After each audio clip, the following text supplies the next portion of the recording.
अस्सलाम वालेकुम स्टूडेंट्स। आज जो हमारा लेक्चर है वो है lecture number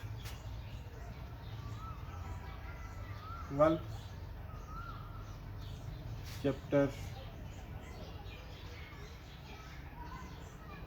2।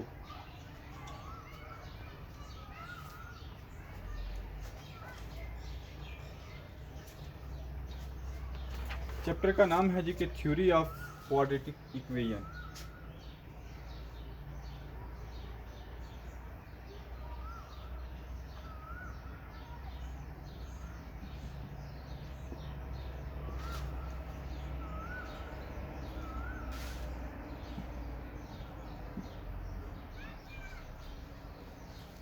Lecture number 12, chapter name theory of quadratic equation.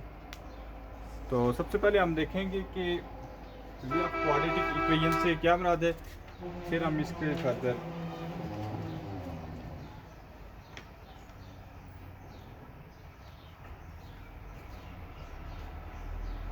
आपने क्वाड्रेटिक इक्वेशन को पढ़ा था। वो ये हमारे पास है कि A X square plus B X plus C equal to zero, और क्वाड्रेटिक फार्मूला पढ़ा था कि X equal to minus B plus minus B का square minus 4ac over 2a। This is quadratic formula and this is quadratic equation. अब ये जो nature है इसकी, तो वो ऑलवेज डिपेंड करेगी इस पार्ट के ऊपर, b square minus 4ac equal to what. इसकी वजह से ये इसकी नेचर चेंज करेगी। नेचर चेंज होने से मुराद ये है जी कि रूट रियल भी हो सकता है, रूट कॉम्प्लेक्स भी हो सकता है, और इस तरह से इमेजिनरी वगैरह। अब ये रियल और कॉम्प्लेक्स आप पढ़ चुके हैं, रियल नंबर आप पढ़ चुके हैं, कॉम्प्लेक्स मीन ए प्लस आयोटा बी। अगर किसी भी जो इक्वेशन है, किसी भी टर्म के अंदर अगर आयोटा आ जाता है तो वो हमारे पास कॉम्प्लेक्स में चली जाती है, ठीक है। तो B square minus 4ac decide करता है, क्योंकि ये रूट के अंदर है, ये दोनों टर्में, इनसे कोई फ़र्क नहीं पड़ेगा। B square minus 4ac decide करेगा कि इसकी नेचर क्या है। तो इसको हम बोलते हैं ये डिस्क्रिमिनेंट फॉर्म। आपको अगर कहा जाए कि इसकी डिस्क्रिमिनेंट मालूम करें, तो आप इसको जो है ना फाइंड द डिस्क्रिमिनेंट कहा जाए तो आप सिर्फ B square minus 4ac calculate कर देंगे, ठीक हो गया। और अगर नेचर कहा जाए तो अब ये देखें कि बी स्क्वायर माइनस 4ac के पॉसिबल आंसर हम देख सकते हैं।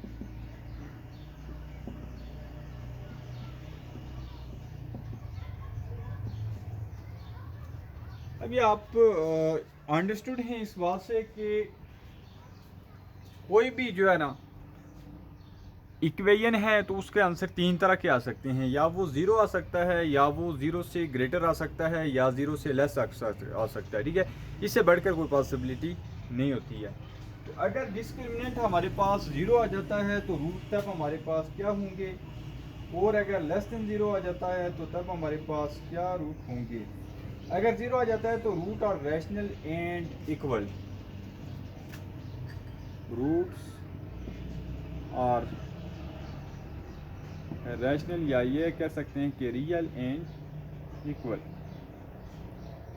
अब ग्रेटर देन ज़ीरो में दो पॉसिबिलिटी आ सकती हैं कि परफेक्ट स्क्वायर भी हो सकता है और परफेक्ट स्क्वायर नहीं भी हो सकता है। परफेक्ट स्क्वायर से मुराद क्या है, ये देखें ग्रेटर देन ज़ीरो से मुराद 1 2 3 4 है, 4 अब 2 का है, 25 5 का है, 16, इस तरह से ये परफेक्ट स्क्वायर आ रहे हैं। अगर परफेक्ट स्क्वायर आंसर आएगा तो फिर रूट हमारे पास क्या होंगे, और परफेक्ट स्क्वायर नहीं आता है तो हमारे पास क्या होंगे।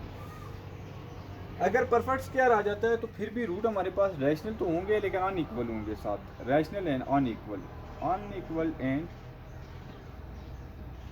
रैशनल। और अगर हमारे पास परफेक्ट स्क्वायर नहीं बनता है तो रूट हमारे पास क्या होंगे, इररेशनल होंगे और अनइक्वल होंगे, इररेशनल अनइक्वल,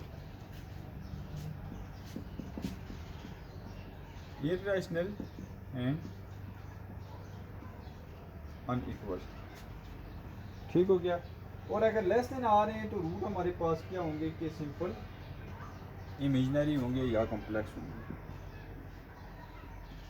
तो ये चीज़ें आपने सही तरह से समझनी है, ये आगे पूरे आपको चैप्टर के ऊपर डिपेंड करेगा कि अगर बी स्क्वायर माइनस 4ac का आंसर हमारे पास ज़ीरो आ जाता है तो आप लिख लेंगे। अगर कहता है जी कि find the discriminant and nature of root, तो नेचर ऑफ रूट के लिए आप लिखेंगे कि root are rational and equal.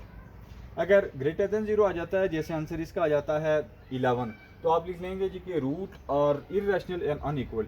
लेकिन अगर ये आ जाता है जैसे 24, 4, 16, 49 परफेक्ट स्क्वायर आ जाता है, आप लिखेंगे जी कि roots are unequal and rational. इन दोनों में एक ही चीज़ डिफरेंट है कि दोनों में अनइक्वल है, लेकिन एक रैशनल है एक इरेशनल है। और अगर लेस देन 0 आ जाता है तो ये हमारे पास इमेजिनरी में चला जाता है। अब आते हैं हम आपकी एक्सरसाइज के ऊपर।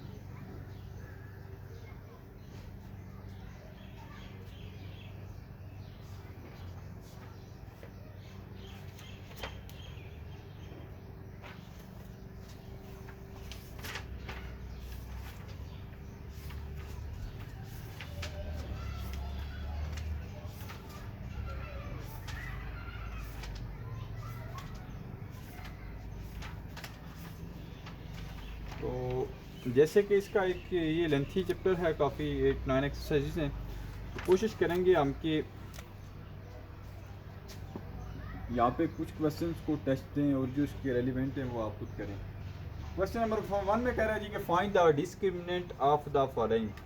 जैसे ये क्वेश्चन है जी कि 2x² + 3x - 1 = 0। तो इसका डिस्क्रिमिनेंट फाइंड करना है। अब डिस्क्रिमिनेंट फाइंड करना है तो इससे बाद हमने b² - 4ac कैलकुलेट करना है, ठीक है। अब यहाँ पे ये देखें, ये क्वाड्रेटिक इक्वेशन है, a की वैल्यू है 2, b की वैल्यू हमारे पास है 3 और c की वैल्यू है -1। तो b² - 4ac आ जाएगा 3 का स्क्वायर -4, 2 और -1, यह आ जाएगा 9 + 4 2s are 8, 8 और 8 16 और 70। तो इस तरह से आपने इसका क्या फाइंड कर देना है, डिस्क्रिमिनेंट। इसके 4 पार्ट हैं, बहुत इजी। आप b² - 4ac पहले a b और c लिखें, फिर b² - 4ac फार्मूले में आप पुट करके तो बता दें तो वो इसका डिस्क्रिमिनेंट आ जाएगा।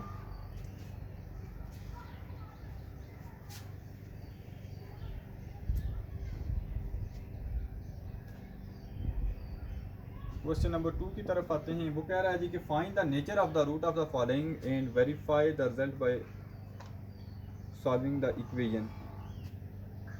नेचर हमने फाइंड करनी है x² - 23x + 120 = 0।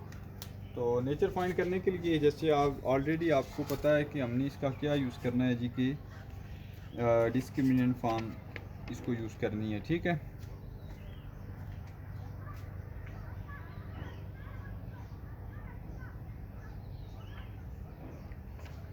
तो आप यूज़ करेंगे फार्मूला b² - 4ac = 0। तो a यहाँ पे हमारे पास है जी 1, b है -23 और c हमारे पास है 120। b²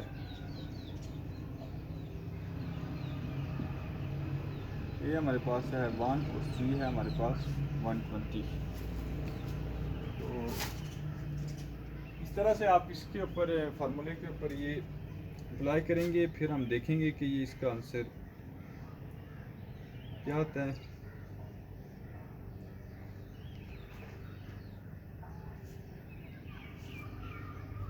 तो सबसे पहले हम देखेंगे जी कि 23 का स्क्वायर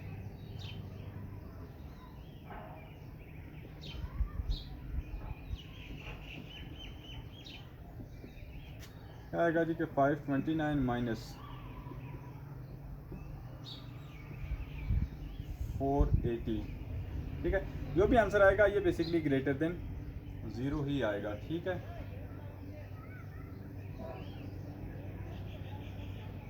क्या आता है जी हमारे पास 49 ग्रेटर देन 0।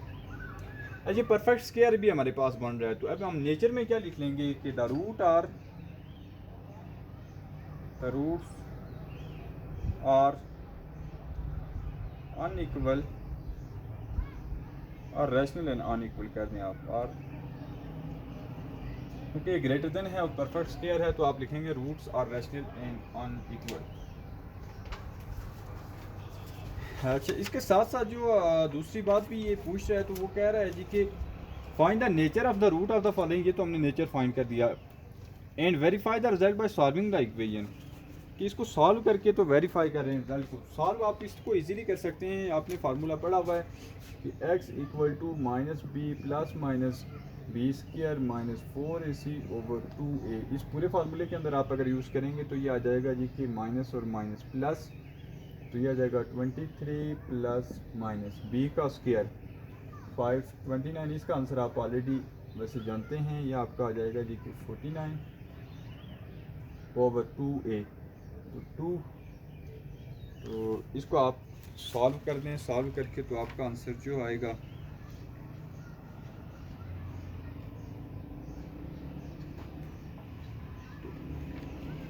ये आप देखेंगे हमारे पास जो भी आंसर आएगा बेसिकली आप इसको आप फाइंड करेंगे ना तो ये रैशनल आएगा और अनइक्वल आएगा। जैसे हम इसको अगर ये फाइंड कर दें कि 23 प्लस 49 डिवाइडेड बाई 2 और 23 माइनस 49 डिवाइडेड बाई 2, 49 और 23 क्या जाएगा 62 ओवर 2 31। अब ये 31 एक हमारे पास क्या है, रैशनल नंबर है। इस तरह से इसको आप सॉल्व करेंगे तो ये भी एक हमारे पास क्या आ जाएगा कि रैशनल नंबर आ जाएगा।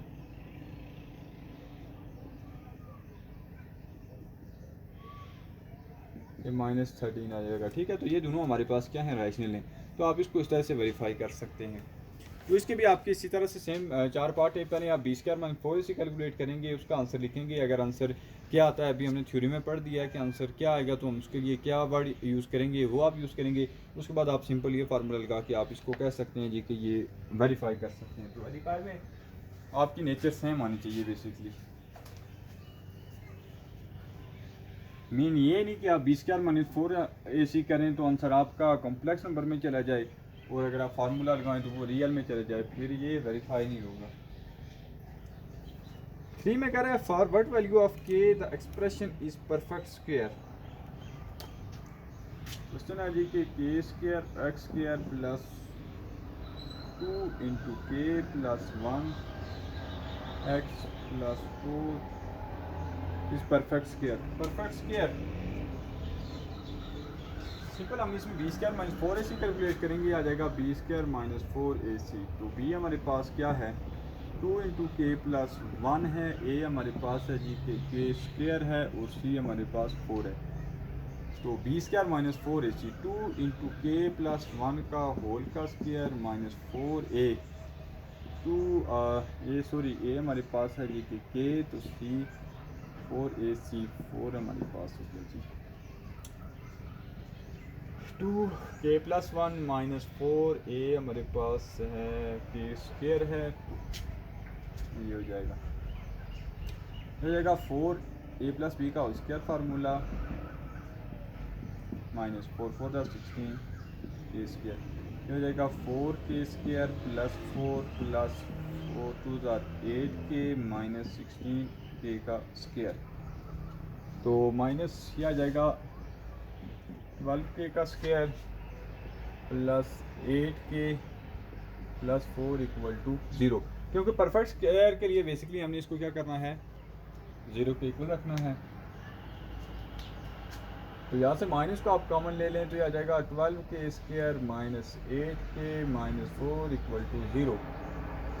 तो 12 4 36, तो 36 किसके टेबल में आएगा, 12 4 में से सेपरेट कर दें तो 12k² minus 12k plus 4k minus 4 equal to 0। तो 12k, तो k माइनस 1 यहाँ से आ गया प्लस 4 का आंसर आएगा जी कि k minus 1 12k plus 4 equal to 0, k equal to 1 और k equal to minus 4 by 12, k equal to minus 1 by 3 और k इक्वल टू 1। तो ये इस तरह से इसका सॉल्यूशन था। इसमें हमने सिंपल क्या किया कि k की वैल्यू फाइंड करनी थी, हमने अपना डिस्क्रिमिनेंट फाइंड किया। डिस्क्रिमिनेंट फाइंड करने के बाद हमने इसको डिस्क्रिमिनेंट को इक्वल टू 0 कर दिया। 0 करने के बाद आपने इसका आंसर फाइंड कर दिया।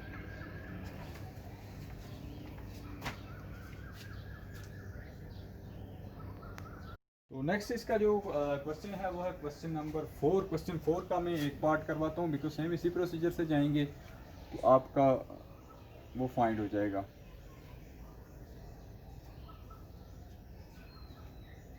Find the value of k if the following equal. तो ये क्वेश्चन है हमारे पास कि 2k माइनस 1 इंटू एक्स का square plus 3kx plus 3 equal to 0।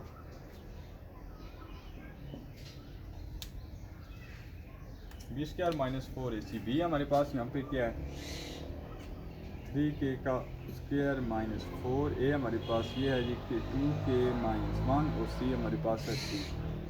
यह आ जाएगा 9k square minus 4 3 12 2k minus 1।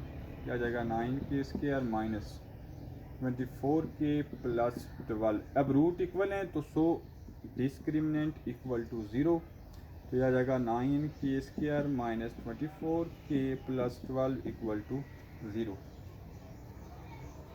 इसमें से आप 3 को कॉमन ले लें तो यह आ जाएगा 3k square minus 8k plus 4 equal to 0।